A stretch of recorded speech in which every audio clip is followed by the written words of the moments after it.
Assalamualaikum warahmatullahi wabarakatuh. Perkenalkan, nama saya Mela Rosalina dengan nomor NPM 7217202887. Memenuhi tugas aplikasi komputer yakni PPT Perkembangan Perangkat Keras Teknologi Informasi. Teknologi adalah ilmu yang berkaitan dengan seni atau sains dengan pengaplikasian pengetahuan saintifik ke praktis. Aplikasi praktis dari sains dalam industri atau bisnis. Sains dan teknologi. Teknologi informasi terbagi menjadi dua, yakni masa lalu dan masa kini. Masa lalu yaitu goresan atau gambar atau alat hitung, arsip, telegraf, dan lain-lain. Sedangkan masa kini komputer, faks, telekonferensi. Mengapa informasi diperlukan? Alat komunikasi, sinyal, asap lampu, kode, morse, gerak tubuh, dasar pengambilan keputusan, kegembiraan. Komputer, alat elektronik yang dapat menerima input data dan mengolahnya menjadi suatu informasi yang diinginkan dengan menggunakan suatu program yang tersimpan di memorinya, serta dapat menyimpan program dan hasil pengolahannya di mana bekerja secara otomatis. Karakteristik komputer: yang pertama, tidak bisa berpikir secara dinamis seperti manusia. Manusia berpikir berdasarkan pada pikirannya dan perasaan hati, sedangkan komputer hanya berdasarkan pada perhitungan saja. Yang kedua, pekerjaan yang dilakukan komputer bisa mengurangi tenaga kerja manusia. Akibatnya banyak tenaga manusia yang tidak terpakai sehingga banyak timbul pengangguran. Data yang tersimpan dalam komputer memiliki risiko yang lebih tinggi karena dimungkinkan bisa diambil atau disadap oleh pengguna lain, hacker, meskipun telah diberi pelindung program atau password. Ini kemampuan komputer. Yang pertama, kemampuan komputer utama yang dimiliki komputer adalah kecepatan dan ketepatan dalam mengolah data dan menghasilkan informasi. Yang kedua, kemampuan kapasitas penyimpanan data dalam memori atau simpanan luar seperti hard disk. Yang ketiga, kecepatan mengirim data dalam format apapun antar komputer dalam jaringan wilayah lokal, regional, maupun global. Elemen sistem komputer terbagi menjadi 4. Yang pertama, ware, perangkat, hardware, perangkat keras, monitor, CPU, keyboard, dan lain-lain. Dan yang ketiga, brainware, manusia yang mengendalikan dan mengoperasikan komputer. Yang keempat, software, perangkat lunak, Windows dan Linux, bahasa pemrograman Pascal, Microsoft Office, dan lain-lain. Sejarah perkembangan komputer dibedakan dalam dua periode perkembangan, periode sebelum tahun 1940-an dan sesudah 1940. Sebelum tahun 1940 dikatakan sebagai evolusi komputer dengan teknologi mekanik. Komputer generasi pertama yakni 1940 sampai 1959. ENIAC, Electronic Numerical Integrator and Calculator, merupakan komputer pertama yang digunakan untuk keperluan umum. Yang proposal ENIAC dirancang pada tahun 1942 dan mulai dibuat pada tahun 1943 oleh Dr. Johnny Mauch dan John Presper Eckert di Moore School of Electrical Engineering, University of Pennsylvania, dan baru selesai pada tahun 1946. Komputer generasi pertama 1940-1959.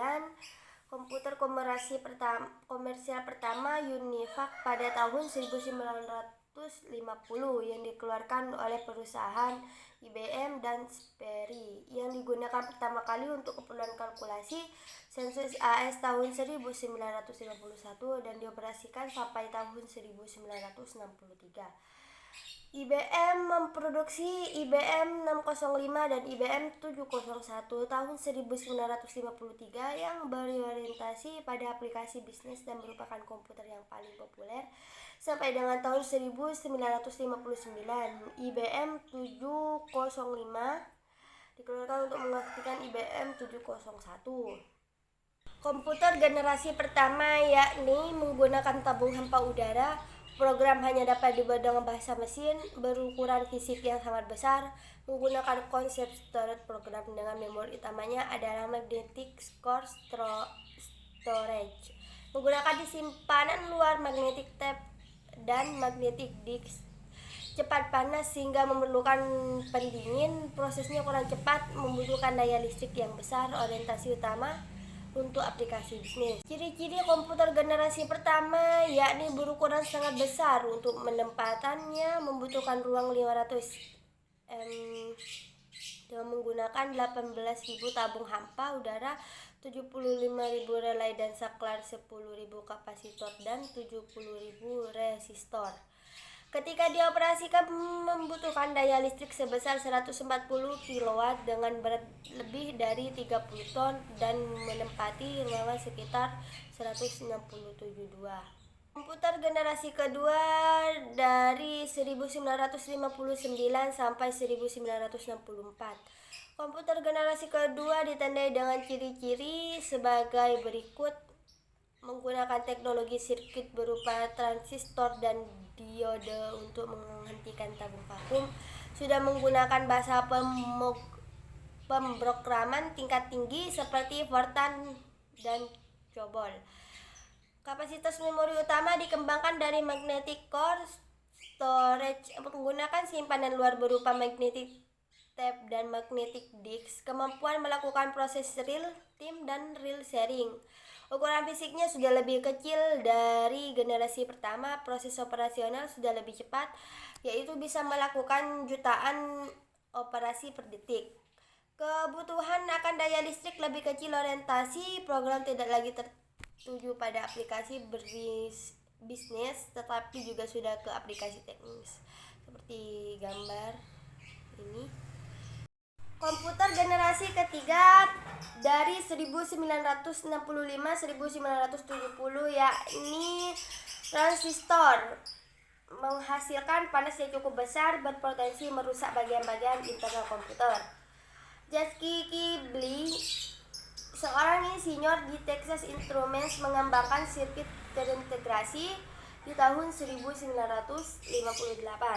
IC mengombinasikan 3 komponen elektronik dalam sebuah piringan silikon kecil yang terbuat dari pasir biasa. Para ilmuwan kemudian berhasil memasukkan lebih banyak komponen ke dalam suatu chip tunggal yang disebut semikonduktor. Penggunaan sistem operasi yang memungkinkan mesin untuk menjalankan berbagai program yang berbeda secara serentak dan dapat memproses sejumlah data dari sumber-sumber berbeda pada waktu bersamaan. Multiprocessing lebih cepat dan tepat, ketepatannya hampir 1000 kali dari komputer generasi pertama dengan ukuran mikrosekon. Contoh gambar seperti di samping. Ciri-ciri komputer generasi ketiga. Yang pertama, yakni daya listrik lebih kecil. Yang kedua, harga terjangkau. Yang ketiga, memori lebih besar. Dan yang keempat, komputer dapat melakukan multiprocessing. Yang kelima, software meningkat. Yang keenam, dapat terhubung dengan komputer lain. Yang ketujuh, disket magnetis sebagai penyimpanan eksternal. Yang kedelapan, pemakai visual display dan dapat mengeluarkan suara. Dan yang kesembilan, kecepatannya 10.000 kali dibandingkan dengan generasi pertama. Komputer generasi keempat dari 1970 sampai 1880 yakni menggunakan LCI atau Large Scale Integration atau Bipolar Large Scale, dapat memuat ratusan komponen dalam sebuah chip. 1980-an dikembangkannya komputer makro yang menggunakan mikroprosesor dan semikonduktor yang berbentuk chip untuk internal memori, membuat ribuan komponen dalam sebuah chip tunggal. Contohnya yakni BMC, IBM,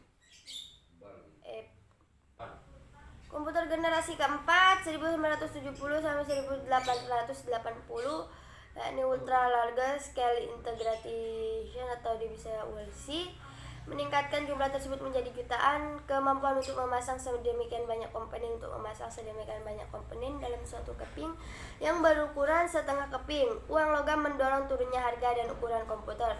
Contoh gambar komputer generasi keempat ini seperti berikut. Ciri-ciri komputer generasi keempat menggunakan Large Scale Integration, digunakan untuk perorangan. efisiensi dan dapat dibawa kemana-mana seperti laptop, menggunakan semikonduktor dan mikroprosesor untuk memorinya. Komputer generasi kelima 1980 sampai sekarang dan akan datang menggunakan very large scale integration. Dikembangkannya Joseph Johnson, teknologi yang memungkinkan bisa menggantikan chip yang dapat memproses triliun operasi per detik yang diperoleh oleh Jepang, yang diperkembangkan oleh ICOT Institute for New Computer Technology. Contoh IBM SPY, kecepatannya lebih dari 1, triliun.